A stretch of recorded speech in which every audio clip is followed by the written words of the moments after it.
Good morning વિદ્યાર્થી મિત્રો. ધોરણ 8ના વિજ્ઞાન વિષયના વિડીયો લેક્ચરમાં આપ સૌનું હાર્દિક સ્વાગત છે. આજે આપણે ભણવાનું છે વિદ્યાર્થી મિત્રો મનુષ્યમાં ઉત્સર્જન તંત્ર. રુધિરમાં રહેલા નકામા પદાર્થોનો શરીરમાંથી નિકાલ થવો એ ખૂબ જ જરૂરી છે. તો તે કઈ રીતે થતો હશે? તો રુધિરના ગાળણની પ્રક્રિયા, રુધિરમાં રહેલા નકામા પદાર્થોનો નિકાલ એટલે કે બગાડનો નિકાલ એ કેમનો થતો હશે? કઈ રુધિરના ગાળણની પ્રક્રિયા. તો મૂત્રપિંડની રુધિર કેશિકાઓ દ્વારા આ કાર્ય થાય છે. મૂત્રપિંડની રુધિર કેશિકાઓ દ્વારા રુધિરના ગાળણની પ્રક્રિયા થાય છે. જ્યારે રુધિર બે મૂત્રપિંડ સુધી પહોંચે છે ત્યારે તેમાં ઉપયોગી અને નુકસાનકારક બંને પ્રકારના પદાર્થો જોવા મળે છે. ઉપયોગી પદાર્થોનું ફરીથી રુધિરમાં શોષણ થાય છે અને પાણીમાં દ્રાવ્ય નકામો કચરો એ મૂત્ર સ્વરૂપે શરીરમાંથી બહાર નિકાલ પામે છે. રુધિરની અંદર રુધિર જ્યારે મૂત્રપિંડ સુધી પહોંચે છે ત્યારે ત્યાં આગળ બે પ્રકારના પદાર્થો ભેગા થાય છે. એક જરૂરી પદાર્થ અને એક બિનજરૂરી પદાર્થ.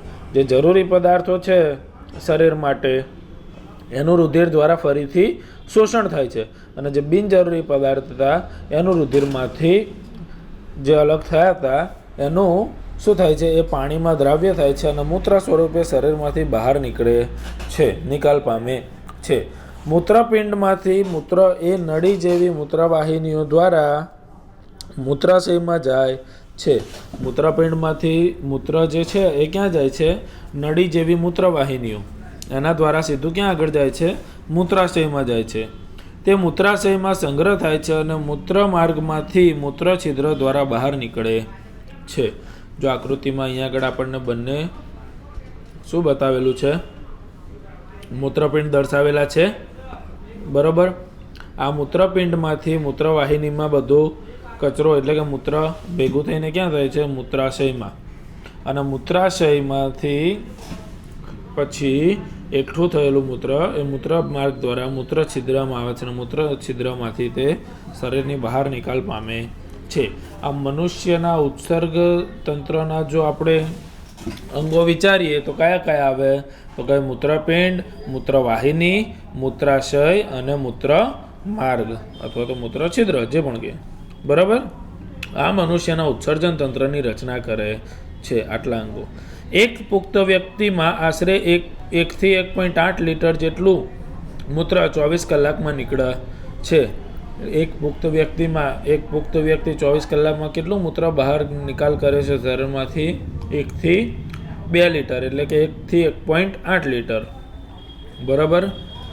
મૂત્રમાં 95% પાણી, 2.5% જેટલું યુરિયા અને 2.5% જેટલા બીજા નકામા પદાર્થો આવેલા હોય છે અથવા તો નકામા દ્રવ્યો આવેલા હોય છે જે આપણા શરીર માટે જરૂરી નથી. તેવા આપણે બધાએ અનુભવ્યું છે કે ઉનાળાના ગરમ દિવસોમાં આપણને પરસેવો થાય છે. પરસેવામાં પાણી અને ક્ષાર હોય છે. બુઝોએ જોયું કે ઉનાળામાં આપણા કપડા પર સફેદ ધબ્બા જોવા મળે છે. મોટાભાગે ધબ્બા બગલના ભાગમાં જોવા મળે છે. આ નિશાન એ પરસેવામાં રહેલા ક્ષારના કારણે હોય છે. આપણા ખબર છે કે ભાઈ ઉનાળાની અંદર આપણે ક્યાંક ચાલતા ગયા હોઈએ, ક્રિકેટ રમવા ગયા હોઈએ કે ક્યાંક તડકામાં ઊભા હોઈએ તો આપણને શું થાય છે? પરસેવો થાય છે. અને પછી એ પરસેવો આપણા કપડા પર જ્યારે સુકાઈ જાય ત્યારે આપણને સફેદ રંગના ધબ્બા આપણા કપડા પર જોવા મળે છે. આ શેના કારણે થાય છે? કહે સાહેબ, આપણા પરસેવામાં જે ક્ષાર રહેલો હોય છે એ ક્ષારની હાજરીના કારણે આપણા કપડા પર આવા સફેદ ધબ્બા જોવા મળે છે. આપણે જાણીએ છીએ કે માટલામાં રહેલું ઠંડુ પાણી હોય છે. માટલામાં રહેલ કાણામાંથી પાણીનું બાષ્પોત્સર્જન થવાના કારણે ઠંડક જોવા મળે છે. બાષ્પોત્સર્જન તમે 7મા ધોરણમાં ભણી ગયા છો. બાષ્પોત્સર્જન કોને કહેવાય?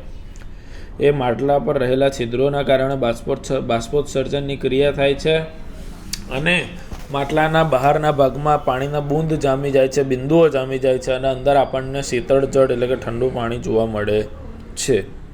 પ્રાણીઓમાં નકામા રસાયણો શરીરમાંથી બહાર નીકળવાની પ્રક્રિયા પાણીની માત્રા પર અવલંબે છે.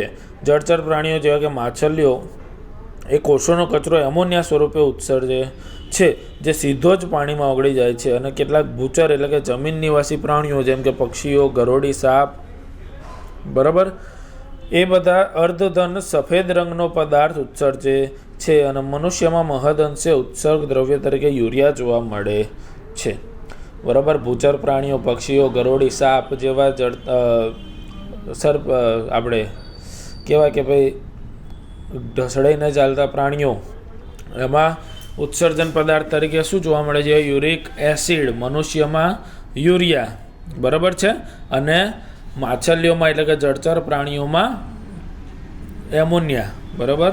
મનુષ્યમાં યુરિયા, પછી પક્ષીઓ અને સરીસૃપ પ્રાણીઓ એટલે કે ગરોળી, સાપ વગેરે તેમાં યુરિક એસિડ, અને જળચર પ્રાણીઓ એટલે કે માછલીઓ વગેરેમાં એમોનિયા, બરાબર. એ શું છે? ઉત્સર્ગ દ્રવ્યો છે, બરાબર.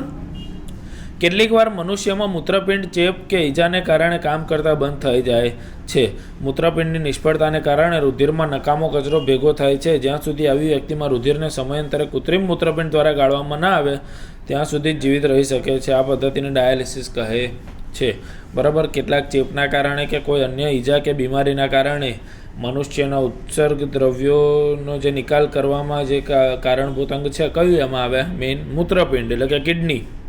મૂત્રપિંડના અંગ્રેજીમાં શું કહેવાય? કિડની કહેવાય, બરાબર.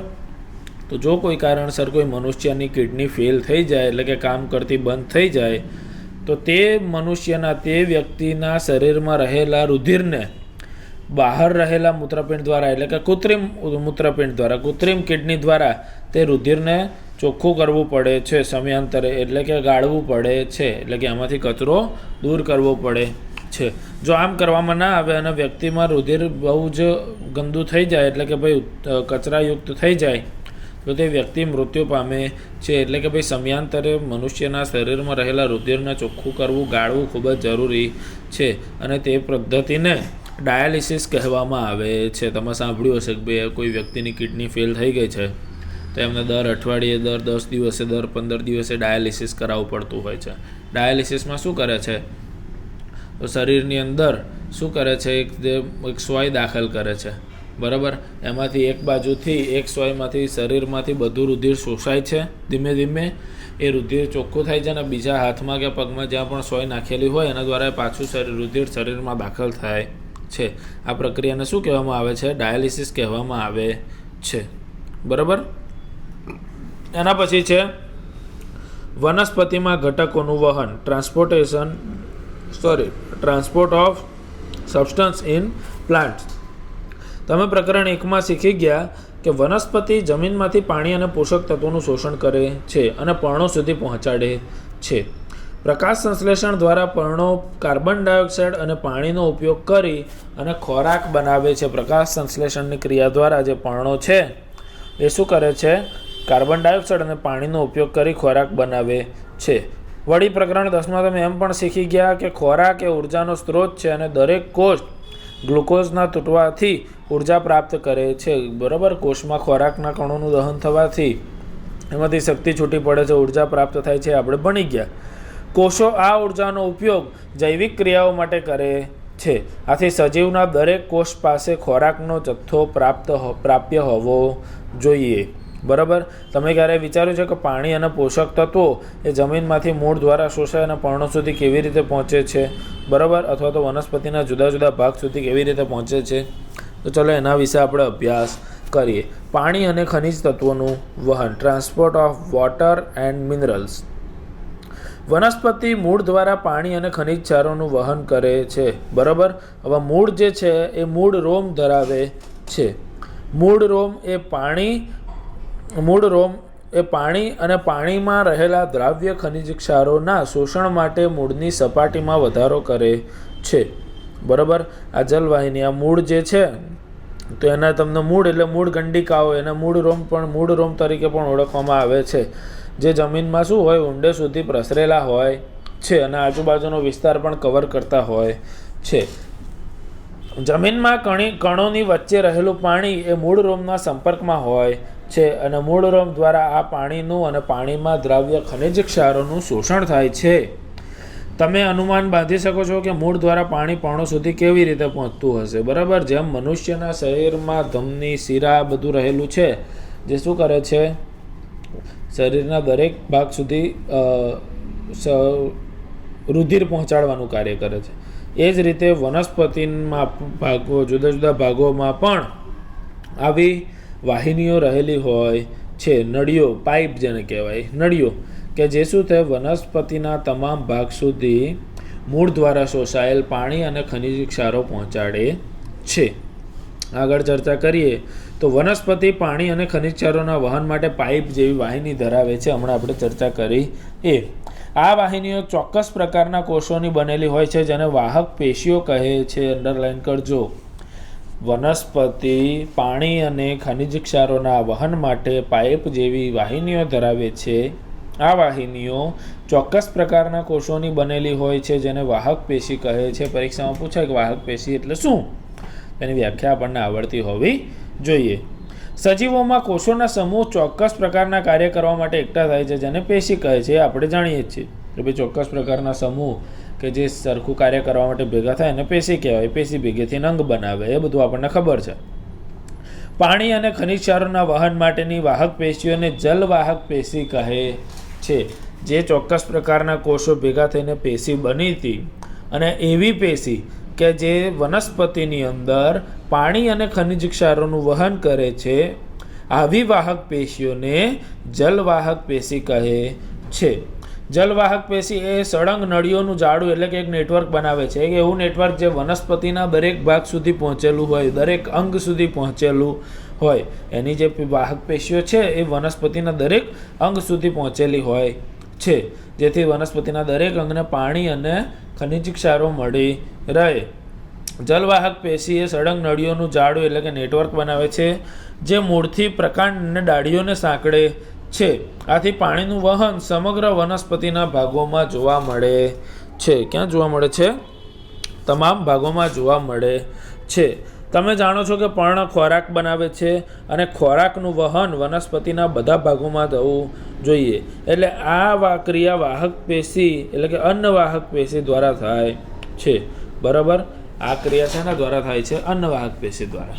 હવે સમજો, વનસ્પતિમાં જમીનમાંથી બે વસ્તુ મળે, એક પાણી અને ખનિજ ક્ષાર. બરાબર? અને ત્રીજી વસ્તુ જોઈએ કે ભાઈ કાર્બન ડાયોક્સાઇડ.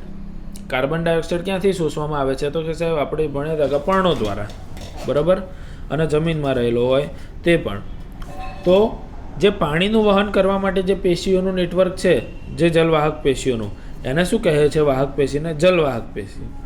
પાણીનું વહન કરવા માટે અને ખનિજ ક્ષારોનું વહન કરવા માટે વનસ્પતિમાં જે પેશીઓનું વાહક પેશીઓનું નેટવર્ક છે, જે જાળું છે, એને જલવાહક પેશી કહે છે. પરંતુ ખોરાક તો પર્ણમાં બને છે, તો ખોરાક પણ પહોંચાડવો પડશે ને, ખાલી પાણીથી તો કામ ચાલશે નહીં. એટલે વનસ્પતિના પર્ણોમાં તૈયાર થયેલા ખોરાકને વનસ્પતિના અન્ય ભાગ જેમ કે પ્રકાંડ, ડાળી અને મૂળ ત્યાં સુધી પહોંચાડવા માટે જે વાહક પેશીનું નેટવર્ક છે એને શું કહે છે? અન્નવાહક પેશી કહે છે.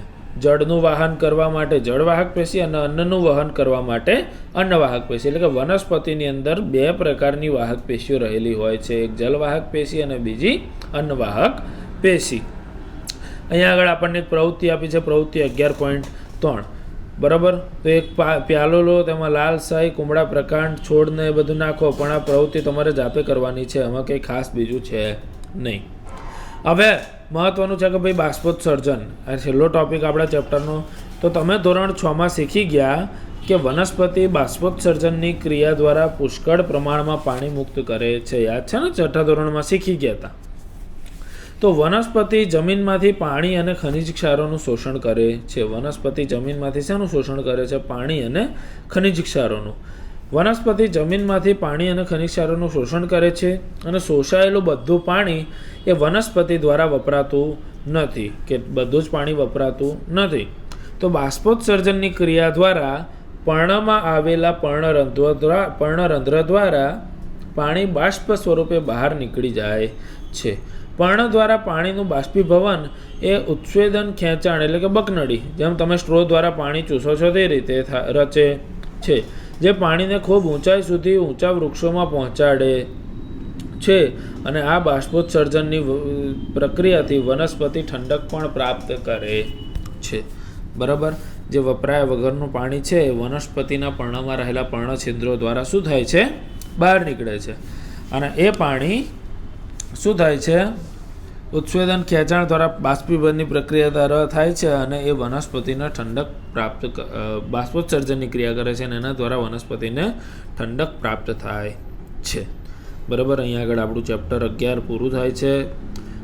બધા જ વિડીયો ખ્યાલ ના હોય તો ફરી વાર જોજો અને ચેપ્ટરનું સ્વાધ્યાય તમારે બધાએ નોટબુકમાં લખવાનું છે અને અગત્યની વ્યાખ્યાઓ અને મુદ્દાઓ જે આપણે કીધા છે એ તૈયાર કરવાના છે.